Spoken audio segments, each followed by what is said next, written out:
الحمد لله نحمده ونستعينه ونستغفره ونعوذ بالله من شرور أنفسنا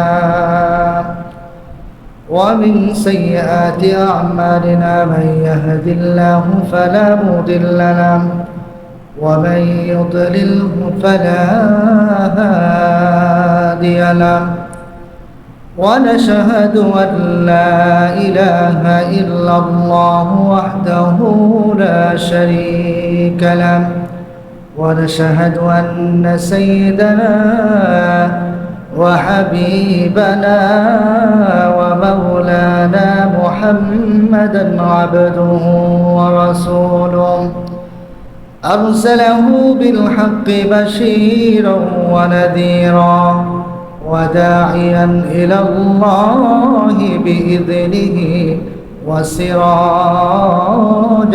وقمرا منيرا فقد قال الله تعالى في كلامه المجيد وفي فرقان الحميد أعوذ بالله من الشيطان الرجيم بسم الله الرحمن الرحيم إن الذين يأكلون أموال اليتامى ظلما إنما يأكلون في بطونهم نارا وسيصلون سعيرا الحمد لله সকল প্রশংসা সেই আল্লাহ তাআলার জন্য যিনি আমাদেরকে পবিত্র শুক্রবার তার ঘরে আসার এবং বসার তৌফিক দান করলেন।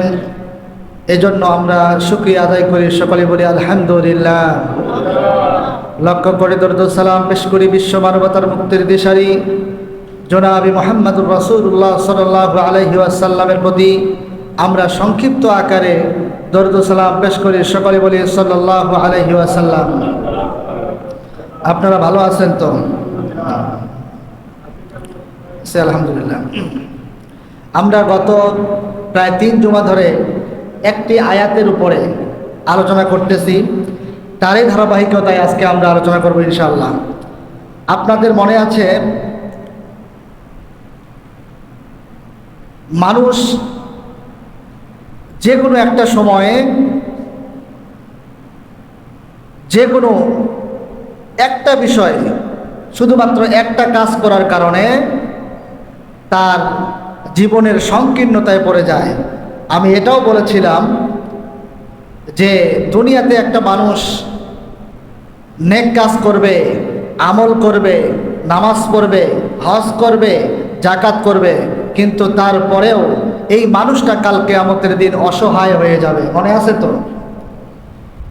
শুধু একটাই কারণ, এই ব্যক্তিটা কি করে? দুনিয়াতে সব ভালো কাজ করার পরেও শুধু মানুষের হক নষ্ট করে। কি করে? মানুষের হক নষ্ট করে। এক কথায় এতিমের হক নষ্ট করে, মানুষের সম্পদ দখল করে। এই জাতীয় মানুষ পৃথিবীতে আছে না নাই? অনেক মানুষ আছে। দেখবেন মানুষটা সঠিক পথে থাকে, মিথ্যা কথা বলে না, নামাজ পড়ে, তসবিহ তাহলিল পড়ে, সব কিছু করে, কিন্তু তার একটা শুধু অভ্যাস, মানুষের সম্পদ লুণ্ঠন করে খায়, এতিমের হক নষ্ট করে। এই শুধুমাত্র একটা কারণেই কাল কিয়ামতের দিন এই মানুষটা একেবারেই অসহায় হয়ে যাবে।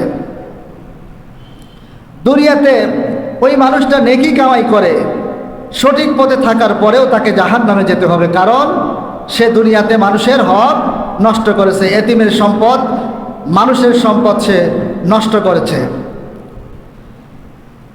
কোরআনুল কারীমে আল্লাহ তাআলা এই ব্যাপারে বলেন, যারা এতিমের হক নষ্ট করে এটা আরো জঘন্যতম অপরাধ।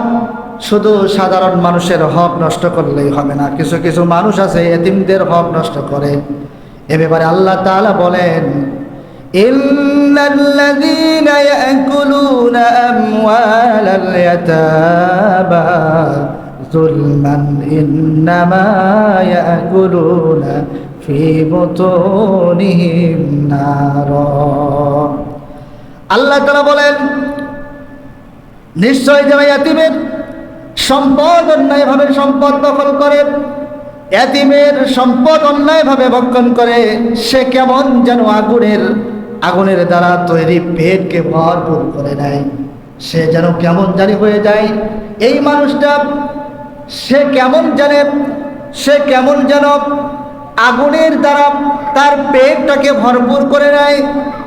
আল্লাহ তাআলা এরপরে বলেন, এমন এক পর্যায়ে সে চলে যায়, ওয়াসায়াসলাউনা সাঈরা, এমন এক সময় চলে যায় আল্লাহ তাআলা বলেন তার স্থান জাহান্নামে তো হবেই, নিঃসন্দেহে জাহান্নামে আল্লাহ তাআলা তাকে অচিরেই নিঃসন্দেহে জাহান্নামে নিক্ষেপ করবেন।